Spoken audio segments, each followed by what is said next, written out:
gimmick other than between 97 to 2000 was about the only time that was allowed, those 3 years. And we've kind of, we've smoked them all down to the roach, to use a phrase. That is true. But after Darren Young said that, it got me thinking. Fat Mack, if you had to give in and smoke weed with one current WWE roster member, who would you like to blaze with? If it's a WWE roster member, yes, current. I'll take Vince out of it because he's not a roster. Although he would be my pick. I think maybe I'd like to. I'm gonna cheat and do two. I'm gonna do the Kabuki Warriors. I think it'd be fun to get down with Kairi Sane and Asuka and just blaze, relax, and hear some stuff that's going on and get there. I think they'd be fun to. For some reason, they just seem like they'd be fun you just to get smoke way too weed high with. and Asuka starts screaming at you. She might. I wouldn't want to drink with Asuka. I don't want to drink with. I don't want to see angry, drunk Asuka. Last thing I want to see. I think that would be fun. I'm going to go with them. And if I had to pick, I think my go-to off the bat would be Xavier Woods. But then that would lead me down the New Day path, and I feel like I might rather smoke with Big E. That's what I was thinking. Big E would be fun. He is so funny on a regular basis. Just make sure he's paying for the food, because I'll bet you he could rack up a couple $100 bill in food with the munchies. I've never been much of an anime guy, but I would totally smoke a blunt with Xavier and watch some anime, get some DBZ in my system. Oh, this goes a little off topic, but only slightly after what you just talked about. My son and I watch. I don't even remember what it's called, but they have a hip hop history documentary on Netflix that's really awesome. It's called something hip hop or hip hop something. I'm doing it no justice, but it's really good. They go through and actually talk to the artists, the actual artists that were there, old school guys that were involved in it, producers, everything, family members. They really get in depth. It's really awesome. And they were talking about the Bay Area. Or no, they were talking about Houston, the last one that we were watching together. And good old Devin the Dude popped up on there, and I was just sitting there. I'm sitting there with my son, and I know I'm supposed to be a good role model and everything, but as soon as Devin the Dude popped up, because he's not the most well-known rapper, but he's a really good rapper. He's been on a lot of multi-platinum hits and everything. Man, if you listen to any good 90s rap, R&B, I guess all the way up to the early 2000s, you should know Devin the Dude. And as soon as he popped up there, I just busted out, "Fuck, I've smoked a blunt on stage with him." Yeah. Oh, I got to smoke on stage with him. I sat up in the VIP area, and we were drinking Patron and watching anime. And it was Devin the Dude, and it was Scarface's older brother, who doesn't rap. He was just there hanging around smoking weed. And it was the Affiliates, Minneapolis rap group. And I was like, it's just us sitting up there watching anime and smoking or drinking Patron, and then I smoked a fucking blunt with him on stage, and I was just marking out like crazy. And it's like, I know I'm supposed to be a responsible adult and be a good role model, but I didn't care. I marked the fuck out. I was like, he's right there. He's right there. I smoked with that goddamn motherfucker. You don't say no. It was fun. It was fun shit. And same with, they had Scarface. The first stories you ever told me in our relationship ever. Right? It's work like, as my supervisor. I love you for it. It's the most real life. Like, I've had some brushes with fame, like John Goodman. I talked to him for like 3 seconds in an airport. But, that's like whatever. He's a bigger name than Devin the Dude. But I actually hung out with Devin the Dude and actually watched anime and drank Patron and smoked a blunt on stage and shit like that. And it's like, oh, that was fun shit. And I just mark out every time. That was it. Sorry, I kind of went off there. Well, if you got to drop yours, I got to drop mine. I smoked a blunt with Skilo. Oh! Yeah, Strata rolled a better blunt than he did. That was the best part. I believe it. Oh, it was good. It felt great. Skilo had one bigger hit than Devin the Dude ever had. Yeah. But that was all longevity. He yeah, exactly. He wasn't on no Dr. Dre album. No, exactly. But that is badass. And good old Strata. Strata can roll a blunt, man. Yes, Woo. yes, he can. And you can grip a beer. Oh, no matter how stoned I am. No matter how asleep you are. Ironclad. Not going to waste it. I may be comatose, but I'm not going to waste the beer. Because fun times. It's sad it's not going to happen this year. Oh, yeah. But I guess that brings us into somehow the Savage Sentinel, Paystee. Yes. Yes, it does, Fat Man. Woo. Do you want to start off? You want me to start off? How do you want to take this? I really bring don't in give a this crap. whole train.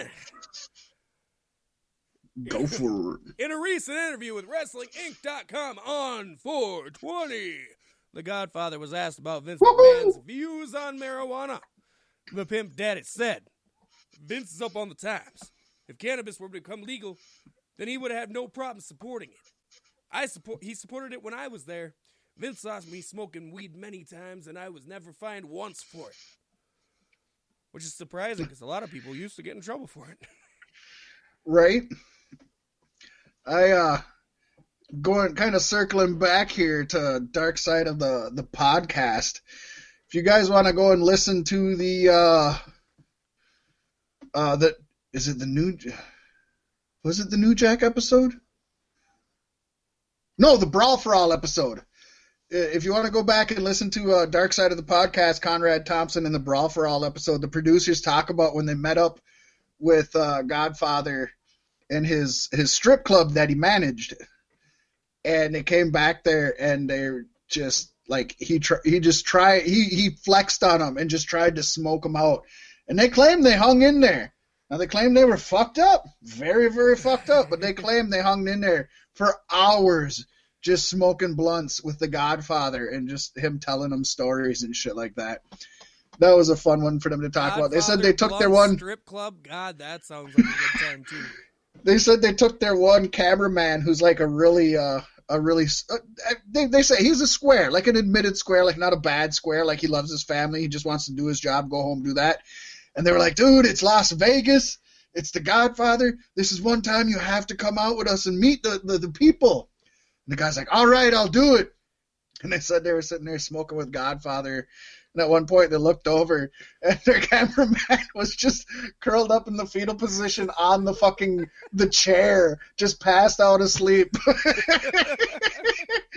And then he just apologized like hell to them the next day. This was the one time I thought I'd actually get to hang out with you guys. I'm sorry. I just love that. Not only was he passed out, but they claim he was passed out and just curled up in the fetal position in his little chair at Godfather's desk in his office at the strip club. It was super like that nice had to be... of them to not draw dicks on his face. They didn't say they did, but to be fair, they didn't say they didn't. I just found that cute. Oh, and something that's going to be cute, or at least different, Paystee, unique. The 2020 Money in the Bank matches will take place not from Florida, where everything else has been recorded lately. In fact, it's not going to happen in any kind of arena. It's coming from the WWE headquarters, Titan Towers, if you will, in Stamford, Connecticut, where the 6 men and 6 women, respectively, I'm assuming not at the same time, will try to make their way from the ground floor of WWE HQ all the way up to the roof of the building, where a wrestling ring will be waiting so that they can attempt to, quote, climb the corporate ladder. It's going to be fun, man. I hope they learn some lessons from WrestleMania. I hope this is cinematic as hell. Isn't it funny that in the last year I made a Titan Tower show pick with a Die Hard motif? Exactly. And now it's happening. Yippee-ki-yay, motherfuckers. You know, I got to give them credit. I don't know how good or bad this is going to be, but I give them credit. They're trying something. They know that they have empty arenas. They know that, at least in my opinion, actually in everybody's opinion, because ratings are down like hell, but ratings for everything else are up crazy because people are just at home watching TV. Yeah. So the truth is, it's hard to watch wrestling without fans in the arena. It's really, really difficult to enjoy yourself. And WWE sees that, and that's why they've done the Firefly Funhouse, and they did the graveyard match, and I think that's why they're doing this. They're doing something different. I give them credit for it. Time will tell whether it's good, bad, or whatever, but they're fucking trying. Yeah. Now, if they're going to show them all the whole time in live time, go up all the floors, no thank you. I don't want to watch that, well, so I hope it's heavily they edited. went back to a pre-taping, and they're not showing shows live anymore. They did that because they were worried about the contracts being changed by the networks, but the networks told them they weren't going to change the contracts, so they're able to just put out good content. I'm still not going to watch WWE because they're not essential to me, but I will be tuning in for Money in the Bank. It's almost in almost every contract that you can write up on everything. I mean, if you have a homeowner's contract in everything, there's usually an act of God clause, and that's what they would use for this. Like, nobody planned on this COVID-19, so yeah, they're not going to lose their TV status because they're not taping live. It's an act of God clause. Nobody planned it. Well, nobody planned this. Well, Vince could have planned a little better, but by not doing it. Oh boy, it's fun. We were talking about some stuff like this last week, and it's coming back even harder. As former commissioner of XFL, Oliver Luck is suing Vince McMahon for the money that he was guaranteed upon accepting the position to run the league in May of 2018. Seems like he's out of luck. He might be in luck. Vince might be out.